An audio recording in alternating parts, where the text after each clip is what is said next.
നമസ്കാരം. പ്രധാനപ്പെട്ട 5 വാർത്തകൾ പവേർഡ് ബൈ മൈജി ഫ്യൂച്ചർ.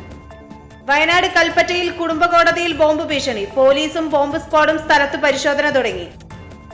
സംസ്ഥാനത്ത് ഉയർന്ന താപനില മുന്നറിയിപ്പ്. ഇന്നും നാളെയും ഒറ്റപ്പെട്ട ഇടങ്ങളിൽ സാധാരണയേക്കാൾ താപനില ഉയരാൻ സാധ്യത. ഗ്രാമങ്ങളിൽ നടന്നു മോഷണം. കിട്ടുന്നത് കൊണ്ട് ആഡംബര ജീവിതം. 25 കേസിൽ പ്രതിയായ കള്ളൻ പിടിയിൽ. ഇന്തോനേഷ്യയിലെ ഇരട്ടമുഖ അഗ്നിപർവ്വതം. ഏത് നിമിഷവും തീത്തുപ്പും. വിമാനങ്ങൾ റദ്ദാക്കുന്നു. ബാലി യാത്രക്കാർക്ക് ജാഗ്രതാ നിർദ്ദേശം. പകുതി വില തട്ടിപ്പ് കേസ്. NGO കോൺഫെഡറേഷൻ അംഗം ഷീബ സുരേഷിന്റെ വീട് ED സീൽ ചെയ്തു.